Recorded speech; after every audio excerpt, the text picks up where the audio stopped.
ఇంకా జాగ్రత్తగా నాకు తెలియదు దేవుని మాట్లాడండి. జాగ్రత్తలు ఎందుకు చెప్తారంటే ముందు ఉన్నటువంటి నష్టము అనేది రాకుండా జాగ్రత్త అని చెప్తారు.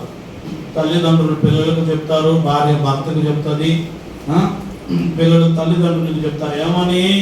జాగ్రత్త, జాగ్రత్త అమ్మా, జాగ్రత్త నాన్న, ఊరికి వెళ్తున్నప్పుడు బయటకు వెళ్తున్నప్పుడు జాగ్రత్త జాగ్రత్త అని చెప్తారు. ఎందుకు? వెళ్తున్నప్పుడు క్షేమంగా వెళ్ళి క్షేమంగా రావాలని, అన్నిట్లలో మంచిగా ఉండాలి, ఏ నష్టం జరగకుండా ఉండాలని పదే పదే మనకు వినపడుతున్న మాట ఏమిటంటే జాగ్రత్త అంటామా అన్నాం. అప్పుడప్పుడు మనం కూడా అంటామా? ఒకసారి అందరు 2 చేతులు పైకెత్తండి, అందరూ పిల్లలు కూడా. విషయం వినపడదు కదా, ఎత్తాలి. వారం వారం విషయం నేను నాకు విషయం చెప్పుకుంటా ఉంటాను. హల్లెలూయా, గట్టిగా హల్లెలూయా, హల్లెలూయా, హల్లెలూయా. చాలు, జాగ్రత్తగా దేవుని మాట్లాడండి. ఇక్కడ 2 వ్యక్తులు కనబడుతూ ఉన్నాడు. సిరియా వాడైన లాబాను. లాబాను అంటే యాకోబు మామ. యాకోబు ఎవరు? అబ్రహాము యొక్క కుమారుడు. అబ్రహాం కుమారుని పేరు యాకోబు. యాకోబు మామ ఒక రోజు ప్రయాణమై యాకోబు దగ్గరకు బయలుదేరి వస్తా ఉన్నాడు. జరిగిన సంగతి ఏంటంటే, రాహేలు అనబడుతున్నటువంటి ఒక ఆమె ఏం చేసిందంటే వాళ్ళ నాన్న ఇంటి దగ్గర నుంచి మామ ఇంటి దగ్గరకు వెళ్తుంది. నాన్న ఇంటి దగ్గర నుంచి మామ ఇంటి దగ్గరకు వెళ్తుంది. వెళ్తున్నప్పుడు నాన్న ఇంటిలో కొన్ని బొమ్మలు ఉన్నాయి. ఏమిటి ఆ బొమ్మలు అంటే పూజ చేసేటువంటి లేకపోతే ఆరాధన చేసేటువంటి కొన్ని బొమ్మలు. ఆ బొమ్మల మూట అంతా తీసుకొని నాన్న వాళ్ళ ఇంట్లో నాన్న వాళ్ళు చేస్తున్నటువంటి ఆ బొమ్మల మూట తీసుకొని ఎక్కడికి వెళ్ళింది అంటే మామగారి ఇంటికి వెళ్తా ఉంది. వెళ్తా ఉంటుంటే ఈ నాన్నగారు ఒకరోజు వచ్చి వాటికి పూజ చేద్దామని దగ్గరకు వచ్చి చూస్తే పూజ గది ఓపెన్ చేస్తే గదిలో ఏవి కనబడల. ఏవి కనబడకపోతే ఈయన వచ్చి నా కూతురు ఎక్కడికి వెళ్ళింది, మామగారి ఇంటికి వెళ్తుంది కదా, ఏమో వెళ్తూ నా బొమ్మలు ఎందుకు తీసుకుపోయింది, నేను ఇష్టపడి చేయించుకున్న బొమ్మలు ఎందుకు తీసుకుంది అనేసి ఈ లాబాను ఆ బొమ్మలో తీసుకెళ్ళినటువంటి బిడ్డ కోసం ఎక్కడికి వెళ్తున్నాడంటే బిడ్డ వెళ్తున్న అత్తగారింటికి అతను కూడా వెళ్తా ఉన్నాడు. వెళ్తా ఉంటుంటే ఈ లాబాను అనుకుంటున్నాడు, నా అల్లుడు ఉన్నాడే యాకోబు, యాకోబు నా బొమ్మలు తీసుకున్నాడు, నా గుట్లో ఉన్నటువంటి వాటి అన్నిటిని తీసుకొని వెళ్తున్నాడు అని అనుకొని అతని మీద కోపంతో అతన్ని ఏదో ఒకటి చెయ్యాలని తీసుకెళ్ళిందేమో బిడ్డ. ఆయన కోపం ఉన్నదేమో అల్లుడి మీద. ఈ అల్లుడి మీద కోపంతో బయలుదేరి వెళ్తా ఉంటుంటేనంట ఒకరోజు రాత్రికాలం దేవుడు స్వప్నమందు వచ్చి మాట్లాడాడంట. స్వప్నమందు అంటే కలలో దేవుడు వచ్చి మాట్లాడుతున్నాడు. అప్పుడు దేవుడు ఏమంటున్నాడు చూడండి, అమ్మా చదవండి. స్వప్నమందు దేవుడు సిరియా వాడైన లాబాను నొద్దకు వచ్చి, నీవు యాకోబుతో మంచిగాని చెడ్డగాని పలుకకుము, జాగ్రత్త సుమి అని అతనితో చెప్పారు. జాగ్రత్తగా ఏనండి. యాకోబు దేవునికి దగ్గరగా ఉన్నటువంటి వ్యక్తి. యాకోబు ఎవరు? దేవునికి దగ్గరగా ఉన్నటువంటి వ్యక్తి. లాబాను దేవునికి దూరంగా ఉన్నటువంటి వ్యక్తి. ఇప్పుడు ఈ యాకోబు దేవునికి దగ్గరగా ఉన్నటువంటి వ్యక్తిని చంపడానికి, అతని మీద గొడవ పెట్టుకోవడానికి లాబాను వస్తా ఉంటుంటే దేవుడు ఏమంటున్నాడు తెలుసా? ఇదిగో ఓ లాబాను, ఇదిగో ఓ లాబాను, నా సేవకుడైన యాకోబు ఉన్నాడే, యాకోబుతో ఎక్కువ తక్కువ మాట్లాడొద్దు, జాగ్రత్త. ఎక్కువ తక్కువ మాట్లాడామంటే నరాలు కట్ చేస్తా అన్నట్టుగా. అంటే ఎక్కువ తక్కువ మాట్లాడావనుకో, తేడాగా మాట్లాడితే నేను అంతూ చూస్తా అనేసి దేవుడే కలలో వచ్చి మాట్లాడుతూ ఉన్నాడు. హల్లెలూయా, హల్లెలూయా, హల్లెలూయా.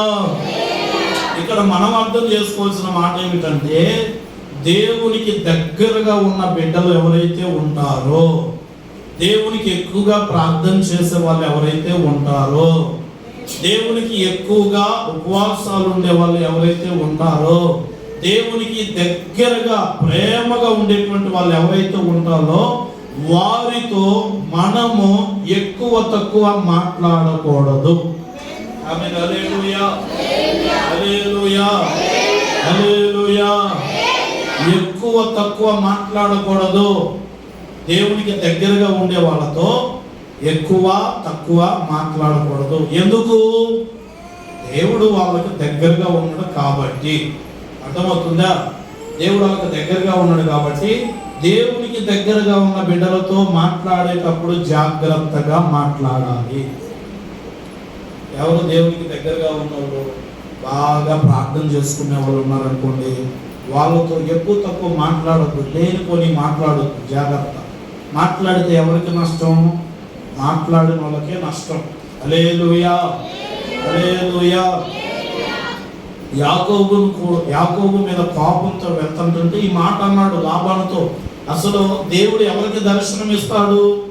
దేవుడికి దగ్గరగా ఉండే వాళ్ళతో దేవుడు మాట్లాడతాడు. కానీ ఈయన ఎందుకని శత్రువుతో మాట్లాడుతున్నాడంటే, యాకోబు ఒక మాట తెలిసి మాట మాట్లాడలేనటువంటి వ్యక్తి.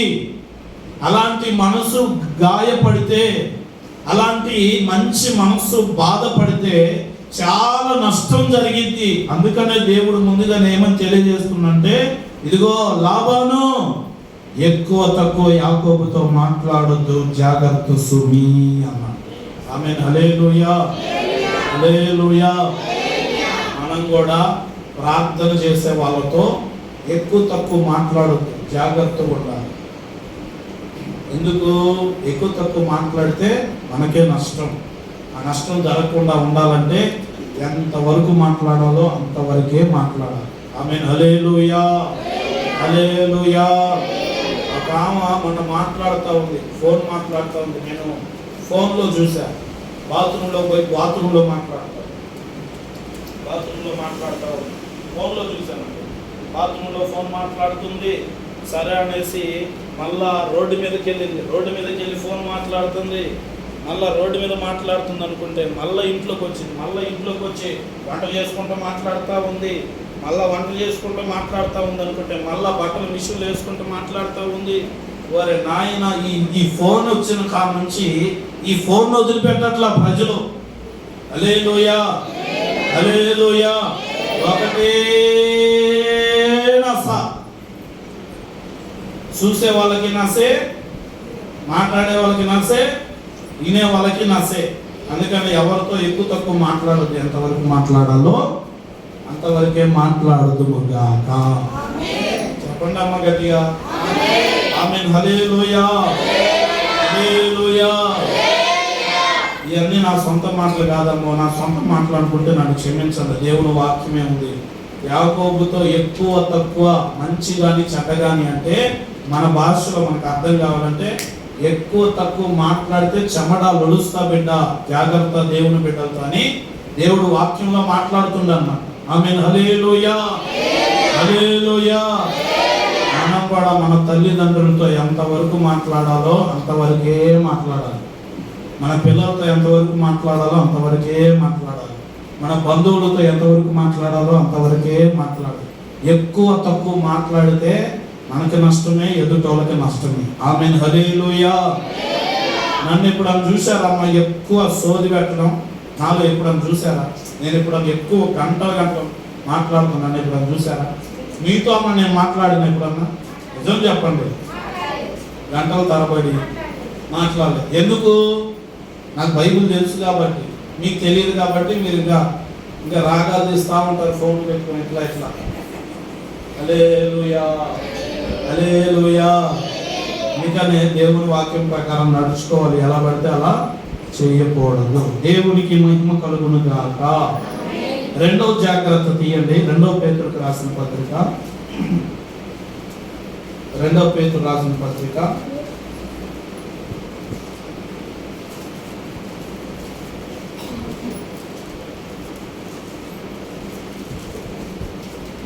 3వ అధ్యాయము పేతురుకు రాసిన 2వ పత్రిక 3వ అధ్యాయము 12వ వాక్య భాగాన్ని చదువుకుందాం.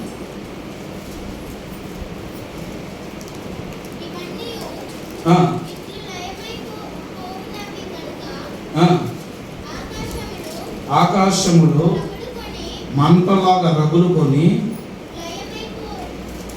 లయమైపోవునట్టు పంచభూతములంటే ప్రపంచంలో ఉన్న 5 భూతాలవన్నీ మహావేంద్రముతో గొప్పగా మహావేంద్రముతో కరిగిపోతాయి.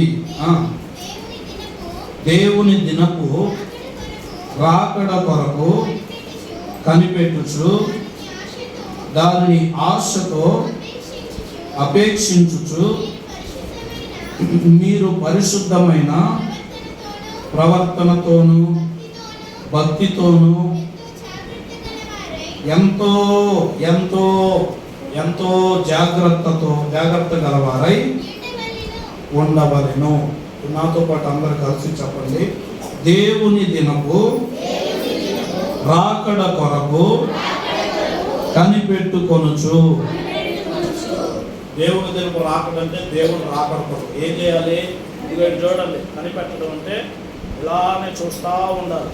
కొంతమంది చూస్తూ ఉంటారు, వాళ్ళు అనుకున్నది అటు నుంచి అటు పోతూనే ఉంటుంది, ఇంకా ఎట్లానే చూస్తూ ఉంటారు. దేనికోసం చూడాలి? దేవుని రాకడ కోసం అంట చూస్తూ ఉండాలి. చూసి కనిపెట్టడం అంటే చూడండి, చూసి కనిపెట్టడం అంటే ఇప్పుడు ఈ రోడ్లో ఆటో వస్తుంది. ఏ ఆటో? ఒక ఆటో వస్తుందని చెప్పినప్పుడు ఏం చేయాలి? ఆటో వస్తుందని చూస్తూ ఉండాలి. ఆటో రాగానే వాడు ఏం చేస్తాడు? అడ్రస్ తెలియక బర్రని వెళ్ళిపోతాడు. వాడు తెలియక వెళ్ళిపోతాడు. చర్చి ముందు ఆగాలని వాడికి తెలియక వెళ్ళిపోతాడు. మనం ఏం చేస్తున్నాం? ఆటో వస్తుందని చూస్తున్నప్పుడు ఆటో వస్తూ ఉన్నప్పుడు ఆటో రాగానే చూస్తూ ఉన్నటువంటి మన టక్కును ఉరికెళ్ళి ఆటో నాపాలి. ఆటో నాపకుండా వాడు పోతూనే ఉంటాడు. ఈ సోమరిపోతులు ఎదురుపోతులు ఏం చేస్తారు? అది పోతా ఉంటే చూస్తూ ఉంటారు. ఎక్కలలాగా అమాయకులాగా పోతా ఉంటే చూస్తూ ఉంటారు. దేవుని రాకడికి ఎలా ఉండాలంటే ఆటో వస్తే టక్కుని వెళ్ళి ఎక్కేటట్టుగా ఉండాలి. ఎదురు చూడడం కనిపెట్టడం అంటే కనిపెట్టుకుని దానికి వెళ్ళి చూసుకుంటా అది చూస్తూ ఉన్నప్పుడు రాగానే టక్కుని ఎక్కి వెళ్ళిపోవాలి అంతే. ఆమేన్. హల్లెలూయా, హల్లెలూయా.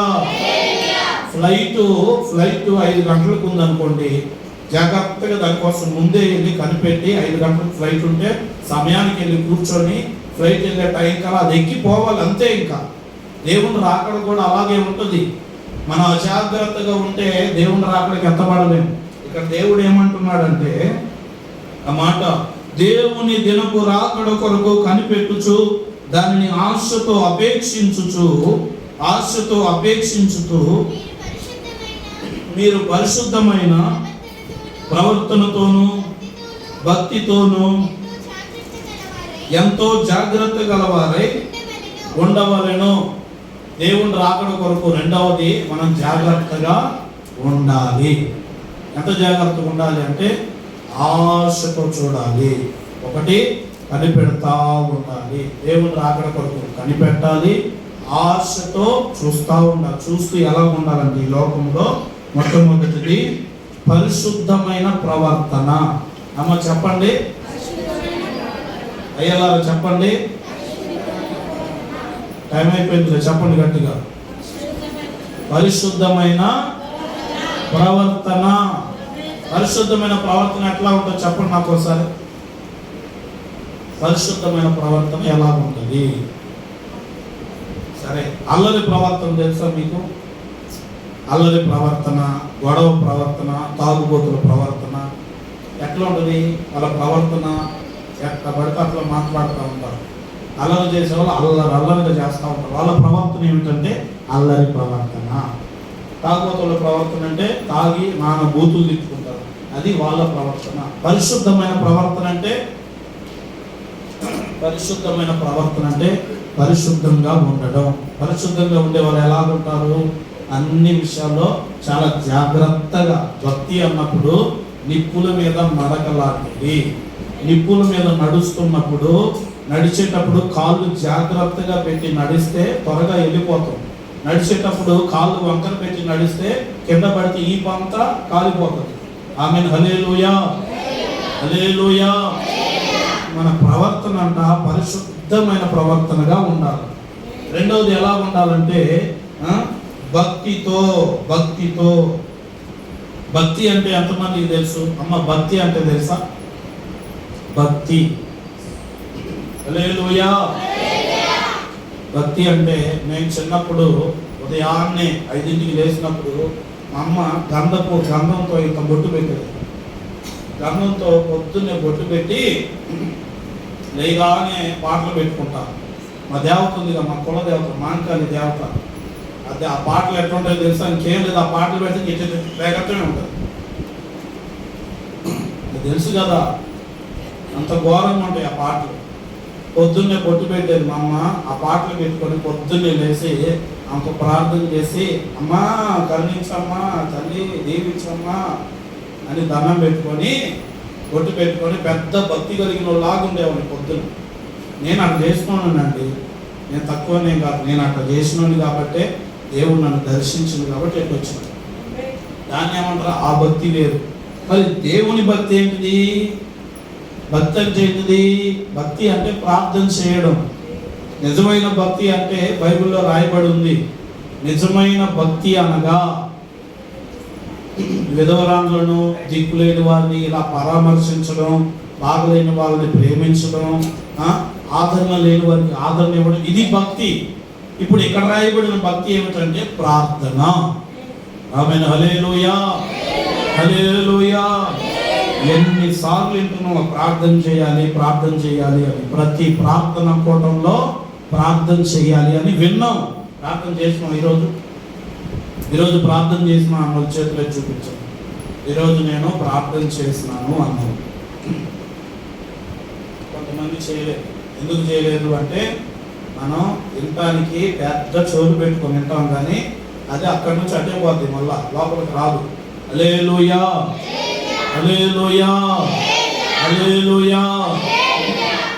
భక్తి అంటే ప్రార్థన చేసేదాన్ని, దేవుని మందిరానికి వచ్చేదాన్ని. భక్తి అంటే ఉపవాసం ఉండేదాన్ని, దేవుని ఆరాధన చేసేదాన్ని. దీన్ని భక్తి అంటారు. అంటే దేవుని రాకడానికి మనం ఎలా ఉండాలంటే, ఒకటి పరిశుద్ధమైన ప్రవర్తన ఉండాలంట. పరిశుద్ధమైన ప్రవర్తన అంటే అపరిశుద్ధమైన ప్రవర్తన ఒక్కటి కూడా మనలో ఉండకూడదు. రెండవది భక్తితో ఉండాలి.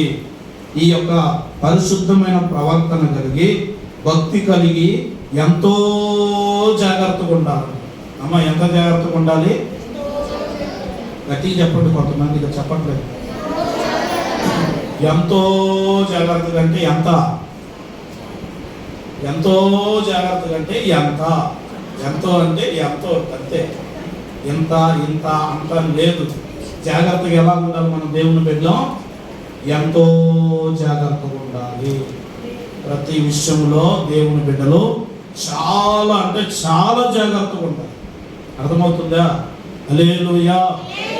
ఈరోజు అంతా దేవుడు దీవిస్తాడు, దీవించబడుగా అంటే మీరు అందరి చేతుల పైకి ఆమేన్ ఆమేన్ అనేది కాదు. జాగ్రత్తలు కూడా నేర్చుకోవాలి. ఆశీర్వాదాలే కాదు, దేవుడు దీవిస్తాడు, దేవుడు దాని నుంచి విడిపిస్తాడు, ఆశీర్వదిస్తాడు. ఇయే కాదు, ఆశీర్వదించాలి అంటే జాగ్రత్త పడితే తర్వాత ఆశీర్వదిస్తాడు. ఆమేన్. హల్లెలూయా, హల్లెలూయా.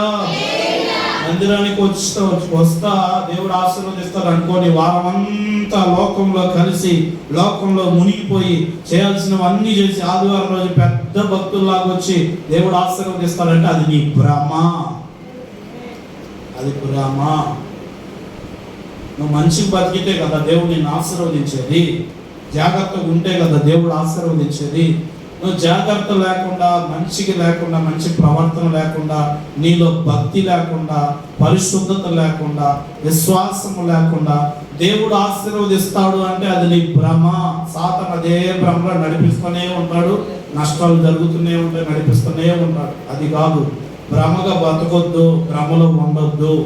దేవుడు ఆశీర్వదించిన రీతిగా మనము ఈ లోకంలో బ్రతుకుదుము కాక. ఆమేన్. హల్లెలూయా. చెప్తాం గట్టిగా, హల్లెలూయా. దేవుని దినపు రాకడికి ఎలా ఉండాలి? పరిశుద్ధమైన ప్రవర్తన, పరిశుద్ధమైన ప్రవర్తన ఉండాలి, భక్తి ఉండాలి, దేవునికి ప్రార్థన చేయాలి. భక్తి అంటే ప్రార్థన చేయడం, ఉపవాసాలు ఉండడం, దేవుని గురించి 4 మాటలు మంచి మాటలు చెప్పడం, దీన్నే భక్తి అంటారు. మనలో ఏం కనపడాలి? మనలో లోకం కనపడకూడదు, భక్తి కనపడాలి. భక్తి కనపడ్డప్పుడే భక్తులుగా ఉంటాం, లేకపోతే భక్తులు కాదు. అప్పుడప్పుడు పరిశుద్ధులు మంచి సేవకు చెప్తారు. ఏమన్నా తెలుసా? కొంతమంది అంటారు మందిరానికి వచ్చినప్పుడు ఏమో తెల్ల బట్టలు వేసుకొని కుందేలు పిల్లలాగా ఉంటారంట. కుందేలు పిల్లలు తెలుసా? తెల్లగా ఉంటాయి, ముత్యంలాగా మంచిగా ఉంటాయి. మందిరానికి వచ్చినప్పుడేమో కుందేలు పిల్లలాగా ఉంటారంట. ఈ మందిరం గడప దాటి బయటికి పోయారనుకోండి, బురదలో పంది బొరులుతూ ఉంటుంది, పంది బొరిగినట్టు బొరులుతూ ఉంటుందంట బురద. మందిరానికి వచ్చినప్పుడేమో కుందేలు పిల్ల, మందిరం దాటి బయటికి పోయినప్పుడేమో అమ్మా చెప్పండి తల్లిలారా, ఏదో రావట్లేదు. హల్లెలూయా. ఎప్పుడు మనం ఎలా ఉండాలి? కుందేలు పిల్లలాగే ఉండాలి. బయట ఉన్నా, ఇంట్లో ఉన్నా, బయటికి వెళ్ళినా, ఎక్కడికి వెళ్ళినా కుందేలు పిల్ల మాదిరిగే ఉండాలి. వేషధారణ భక్తి మనకు వద్దు. వేషధారణ భక్తి అంటే పైన ఒకటి లోపల ఒకటి, పైకి చూపించేది ఒకటి లోపల చేసేది ఒకటి, అది మనకు వద్దు. మనకి ఏం కావాలి? పరిశుద్ధమైన ప్రవర్తన కలగాలి. కుందేలు పిల్లలాగే మనం ఎప్పుడు మంచిగా ఉందుము గాక. దేవుడి మాటలను దీవించి ఆశీర్వదించును గాక. ఆమేన్. హల్లెలూయా. మరో మాట తీయండి, ఇంకో మాట చదువుకున్నాం. నిర్గమాకాండం 23:13. నిర్గమాకాండం 23:13.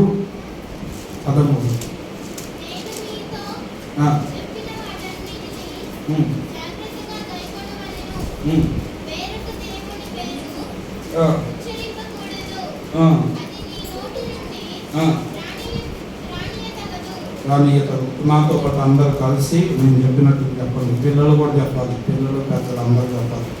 నేను స్వరం వినపడతాను. నేను మీతో చెప్పిన వాటన్నిటినీ జాగ్రత్తగా గైకొనవలెను. వేరొక దేవుని పేరు ఉచ్చరింపకూడదు. అది నీ నోట నుండి రానియ్యతగదు. ఆమేన్. హల్లెలూయా. చెప్తా వినండి జాగ్రత్తగా. కొంతమందికి బాప్తిస్మాలు తీసుకున్నా కూడా పేర్లు మార్చరు. ఎందుకు? సరైన సేవకుడైతే కదా పేర్లు మార్చడానికి.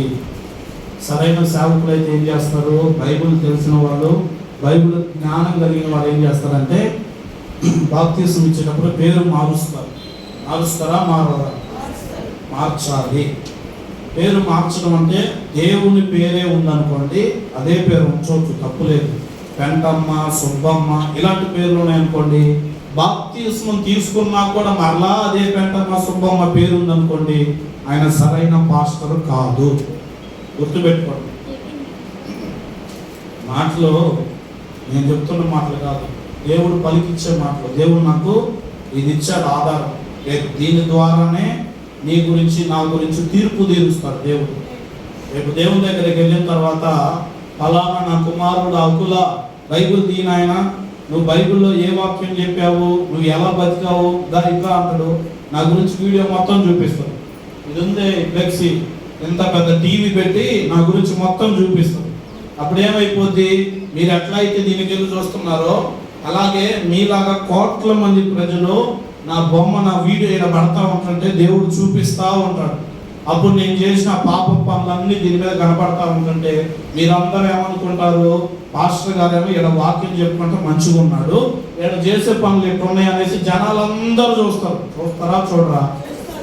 పరలోకం పోయిన తర్వాత కూడా మన గురించి అట్లానే ఉంటుంది. మనం ఎక్కడ ఏ పని చేసాము, ఎలాంటి మోసాలు చేసాము, ఎలాంటి దౌర్జన్యాలు చేసాము, మన బయోడేటా మొత్తం ఈ భూమి మీద ఉన్న ప్రజలందరూ చూస్తారు. ఎక్కడ పరలోకం వెళ్ళిన తర్వాత ప్రజలందరికీ దేవుడు పెద్ద స్క్రీన్ వేసి చూపిస్తాడు. సినిమా హాల్లో ఎంత పెద్ద స్క్రీన్ ఉంటుందో తెలుసా? సినిమా హాల్లో ఎంత పెద్దది ఉంటుంది స్క్రీను? పెద్దగా ఉంటుంది. దాంట్లో సినిమా చూసుకుంటుంటే అసలు బొమ్మలు మామూలుగా కనపడదు. అంతకంటే పెద్ద స్క్రీన్ వేసి దేవుడు నీ గురించి నా గురించి ఒకరోజు చూపిస్తాడు. ఆమేన్, హల్లెలూయా, హల్లెలూయా. అందుకనే జాగ్రత్తగా ఉండాలి. ఇప్పుడు ఇక్కడ దేవుడు ఏమంటున్నాడంటే, నేను మీతో చెప్పిన వాటన్నిటినీ జాగ్రత్తగా గైకొనవలెను, జాగ్రత్తగా గైకొనవలెను, జాగ్రత్తగా గైకొనవలెను. అక్కడ ఏమంటున్నాడంటే, వేరొక దేవుని పేరు ఉచ్చరించకూడదు. అమ్మ ఏం చేయాలి? వేరొక దేవుడు అంటే ఎవరు? మన దేవుడు ఎవరు? కనీసం మన దేవుడి పేరు నాకు తెలుసా? చెప్పండి అమ్మా. ఆకలి అవుతుందా? హల్లెలూయా, హల్లెలూయా. బాబోయ్, పాస్టర్ గారు ఇవాళ చంపేస్తున్నాడండి. అయ్యి బాబోయ్, ఇవాళ పాస్టర్ గారు ఎంత మొత్తం గట్టిగా ఉప్పు కారం నూరుకొని వచ్చినట్టున్నాడండి అనుకుంటున్నాను. హల్లెలూయా. దేవుని వాక్యం ఏమంటుందంటే, దేవుని నమ్ముకున్న మనం వేరొక దేవుని పేరు ఉచ్చరించకూడదు. ఏ పేరు? వేరొక దేవుడి పేరు అంటే, అయ్యా వెంకటేశ. ఇప్పుడు దేవుని నమ్ముకున్న వాళ్ళు బాప్తిజం తీసుకున్న తర్వాత తీసుకోకముందు వెంకటేశ్ పేరు, తీసుకోకముందు వెంకటేశ్ అని ఉంటే, తీసుకున్న తర్వాత పేరు మార్చారు. ఏమని? సొలొమోన్ అని మార్చారు. అప్పుడు ఏమని పిలవాలి? సొలొమోనే అని పిలవాలి. కానీ ఏమని పిలుస్తున్నారు అందరూ? బాప్తిజం తీసుకున్న తర్వాత కూడా వెంకటేశ అని పిలుస్తున్నారు. ఇప్పుడు దేవుడు ఏమంటుండు? వేరొక దేవుని పేరు ఉచ్చరించకూడదు. మనం ఏం చేస్తున్నాము? దేవుడు చెప్పింది చెయ్యట్లా, దేవుడు వద్దన్నదే మనం చేస్తున్నాం. అందుకనే బాప్తిజం తీసుకున్న తర్వాత అమ్మ పేర్లు గుర్తు పెట్టుకోనండి. 1కి 10 సార్లు పేరు గుర్తు లేకపోతే బాగా గుర్తు పెట్టుకోనండి. ఏమని? సలోమి, సలోమి, సలోమి, సలోమి అని నోట్లో గుర్తు పెట్టుకోండి. బాగా గుర్తు పెట్టుకొని బాప్తిజం పేరునే పిలవండి. అంతేగాని వేరొక పేరు పిలవకూడదు. దేవుడు అదే చెప్తున్నాడు. ఇంకేమంటున్నాడు తెలుసా? మీ నోట ఆ మాట రానివ్వకూడదు. ఏం చేయకూడదంట? ఏ మాట? వెంకటేశు అనే మాట మన నోట రానివ్వకూడదు. బాప్తిజం తీసుకున్నప్పుడు ఏ పేరు ఉందో అదే పేరుతో పిలవాలి. ఆమేన్, హల్లెలూయా. ఒకవేళ ఈ విషయం తెలియక ఎవరైనా మిమ్మల్ని అలా పిలుస్తున్నారు అనుకోండి. ఇప్పుడు మంగమ్మ ఉంది. మంగమ్మ పేరు ఏం పేరు? బాప్తిజం తీసుకున్నాక ఎస్తేర్, ఎస్తేర్ అనే పిలవండి. పేరు ఎస్తేర్ అనే పిలవాలి. మంగమ్మ అని పిలవదు, ఇంక వినబడకూడదు. ఆమేన్, హల్లెలూయా. ఒకవేళ బై మిస్టేక్ నోటి మాట ద్వారా మంగమ్మ అని నేనే అన్నాను అనుకోండి, నేనేమన్నాడు? ప్రభు నన్ను క్షమించయ్యా, ఎస్తేరమ్మ అని పిలవాలి. అర్థమవుతుందా? హల్లెలూయా, హల్లెలూయా. వేరొక దేవుని పేరు పిలవకూడదు. బైబిల్ ఏ పేరైతే దేవుడు బాప్తిజం ఇచ్చినప్పుడు పెడతాడో అదే పేరుతో మనము పిలుచుదుము గాక. ఆమేన్, ఆమేన్. చివరి మాట తీయండి. హెబ్రీయులకు రాసిన పత్రిక, హెబ్రీయులకు రాసిన పత్రిక, హెబ్రీయులకు రాసిన పత్రిక 3వ అధ్యాయము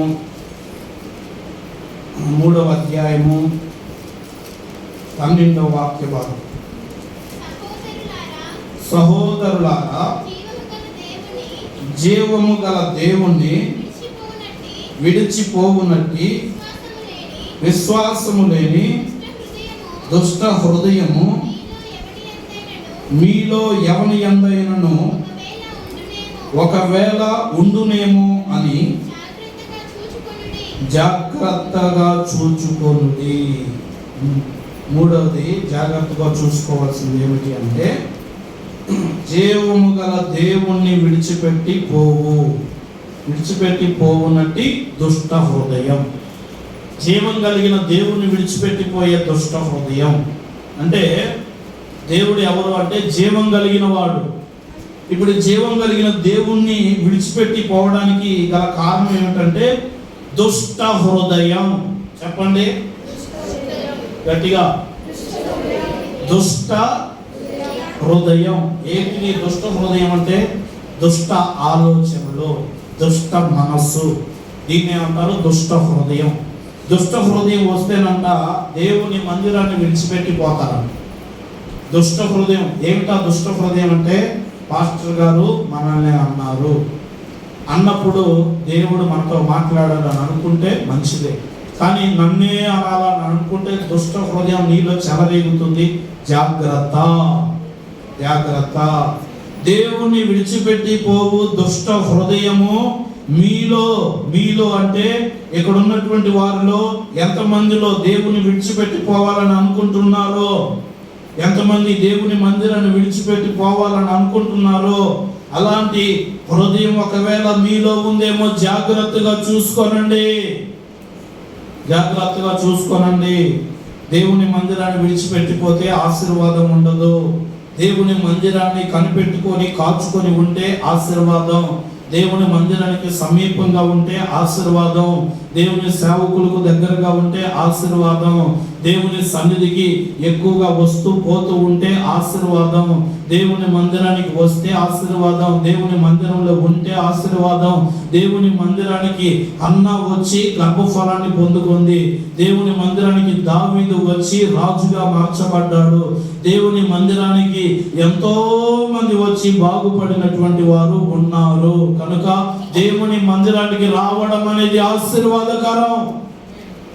కొంతమంది అంటారు, నేను రాను, నేను ప్రార్థనకు రాను, నేను మందిరానికి రాను, నేను నాడికి రాను. రాకపోతే వస్తే ఆశీర్వాదం, వస్తే దీవెన. దేవుని మందిరానికి ఎన్నిసార్లు వస్తే అంత ఆశీర్వాదం. దేవుని మందిరానికి ఎంత సమయానికి వస్తే అంత దీవెన.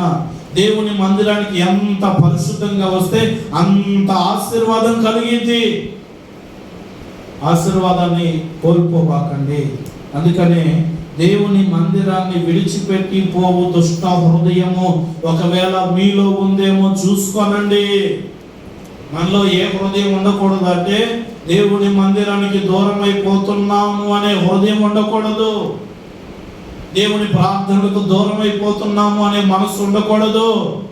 దేవుని సన్నిధికి దూరం అయిపోతున్నాం, ప్రార్థనకు రాలేకపోతున్నాం, ఆ మందిరంలో ప్రార్థనకు రాలేకపోతున్నాం, ఉపవాస ప్రార్థనకు రాలేకపోతున్నాం, కుటుంబ ప్రార్థనకు రాలేకపోతున్నాం, వీటికి రాలేకపోతున్నాము అని అనుకుంటున్నావంటే అది దుష్ట హృదయం. నువ్వు రావాలి, ప్రతి ప్రార్థనకి రావాలి, ప్రతి కూటానికి రావాలి, ప్రతి చోట ప్రార్థన జరిగిన ప్రతిసారికి ప్రతి చోటకి వస్తే ఆశీర్వాదం. ఆశీర్వాదం మన తలల మీద 1000 సంవత్సరముల వరకు నిలిచి ఉండును గాక. ఆమేన్. హల్లెలూయా, హల్లెలూయా. అలాంటి ఆశీర్వాదముతో దేవుడు మనల్ని నింపును గాక. మన మందిరానికి